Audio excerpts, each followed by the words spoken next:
이 막 영화 같은 데 보면 유난히 연쇄살인마나 이런 사람들이 직업이 의사인 사람들이 쏠쏠이 나와요. 치료를 할 때마다 환자 한 명 한 명한테 너무 공감을 하면 그럼 치료를 할 수가 없어. 안녕하세요. 안녕하세요. 네, 안녕하세요. 바른신경외과 이효진 원장입니다. 김동현 원장입니다. 네, 오늘 오랜만에 유튜브 방송을 찍어서 좀 약간 떨리는데 혹시 살면서 사이코패스 같다는 말을 들어보신 적이 있나요? 저는 좀 들어본 것 같아요. 저는 약간 처음 됐어요. 사실 저희 신경외과 내용들 같이 있기 때문에 사실 신경외과 의사가 굉장히 냉정해야 될 때가 있거든요. 환자들한테 얘기할 때. 그래서 저는 약간 좀 냉정한 편이어서 그런 말을 아주 가끔 들어본 적이 있는 거예요. 네. 사람들이 우스갯소리로 의사와 사이코패스는 종이 한 장 차이다라고 얘기하는데 어떻게 생각하세요, 원장님? 이 막 영화 같은 데 보면 유난히 연쇄살인마나 이런 사람들이 직업이 의사인 사람들이 쏠쏠이 나와요. 일단은 오늘 저희가 해본다고 합니다. 결과가 어떨지 참 궁금합니다. 알파벳 E 대문자 E를 이마에 그려봐 주시겠어요? 이마에 그리라고?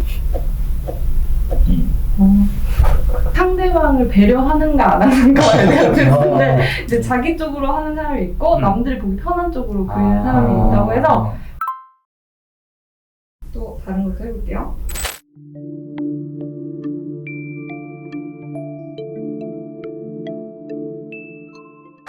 뭐 다들 그렇지 않나?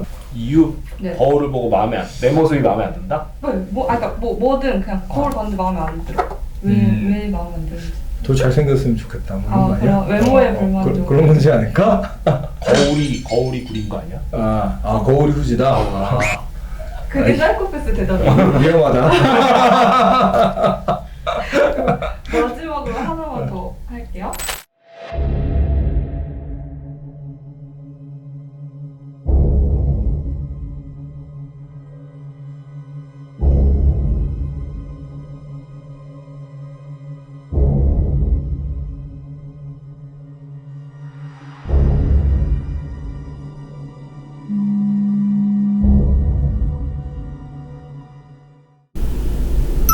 전화비 잃어버렸으니까 혹시.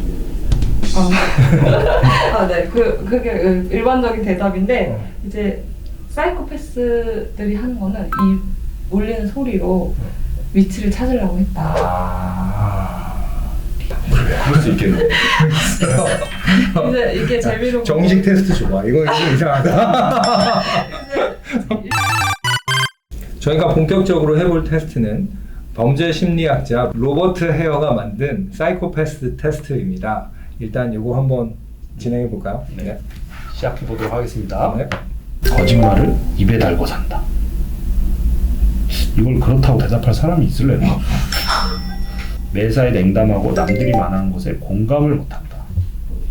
약간 그런 면도 좀 있는 것 같고. 일상생활에서 정신적인 자극이 많이 필요하고 지루함을 많이 느낀다.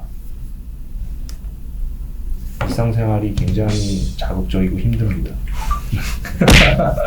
남들에게 빌부터 산다. 이거 질문이 너무 이거 쉽지 않아. 이거 남들에게 빌부터 산다. 연애를 짧고 많이 한다. 저는 참고로 형수님 보고 있다. 제 아내와 9년을 사귀고 결혼했습니다.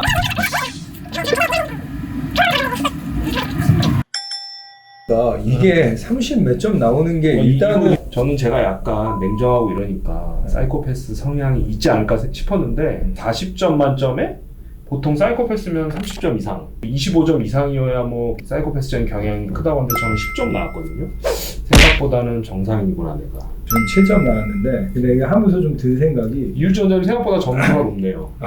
근데 이게 난 좀 이게 의외였던 게 뭐냐면 질문이 너무 대놓고 나는 잔인하다. 나는 아무데서 성적인 행동을 한다. 뭐 이런데 이게 38점이 어떻게 나오지? 실제 우리가 범죄자들이 하는 사이코패스 테스트는 이렇게 약간 간단하게 흥미성으로 하는 게 아니라 4시간 정도의 검사 시간이 실제로 소요가 된다고 하고요. 어린 시절의 생활기록부나 병원 기록 같은 민감한 정보들도 모두 제출을 해서 검사자도 2명이 진행을 해서 본 검사를 기준으로 전 검사, 본 검사, 후 검사 이렇게 3번의 단계로 나눠서 진행을 한다고 합니다. 방금 전에 이제 저희가 했던 거는 그냥 간단한 성향 테스트라고 보시면 될 것 같아요. 근데 그러면 실제 사이코패스는 뇌가 기능적인 부분이 좀 일반인하고 다르다거나 이런 게 좀 있나요?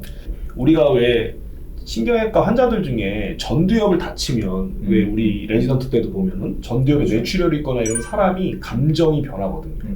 굉장히 막 갑자기 욕을 안 하던 사람이 욕을 한다든지 얌전한 사람이 폭력적으로 변하는 경우를 실제로 저희 전공의 때 많이 봤는데, 사이코패스들의 뇌를 기능적 MRI를 관찰했을 때 전두엽 부분의 기능이 굉장히 떨어져 있다고 해요. 그래서 아마도 공감 능력이나 이런 감정 조절을 전두엽에서 하니까 저희가 레지던트 때 봤던 것처럼 실제로 사이코패스들은 외상을 입지 않았는데도 전두엽 기능이 정상인과 달라서 이런 행동이 나타나지 않았나 싶고, 신경외과 의사가 수술을 한다라고 했을 때 네. 항상 수술의 범위를 결정하는데 고민이 많이 되잖아요. 예를 들면 이 뇌 종양이 시신경하고 너무 많이 붙어 있는데 그렇죠. 과연 어디까지 떼내야 될 거냐. 사실 기계라고 하면 최대한 많이 발라내서 깨끗하게 떼는 게 좋은 건데, 근데 실제로 그러고 나면 수술은 잘 끝났는데 환자는 눈이 멀어버리는 이런 상황들도 있으니까, 이게 사실 환자의 마음으로 너무 몰입하다 보면 조금만 더 떼고 조금만 더 떼고 이러다 보면 사실상 우리가 그런 부작용이 생기니까요. 어떻게 보면 뭐 딱 맞는 비유가 아닐지는 모르겠지만 내가 요 정도까지 해야 된다는 걸 되게 냉정하게 제발 하더라도 이거는 여기가 최선이야, 이런 것들을 사실 의사가 냉정하게 결정을 해줘야 되는 부분이 그러니까 결국 사이코패스라는 게 이제 상대방의 어떤 감정을 조금 이해하고 이런 능력, 공감 능력이 떨어지는 건데, 의사 입장에서 되게 중증 환자의 상태에 대해서 너무 심하게 동질감이나 공감을 느끼면 그렇죠. 치료 방침을 정하는데 좀 지장이 있을 수도 있으니까 맞아요. 약간 그런 것들은 필요하지 않을까.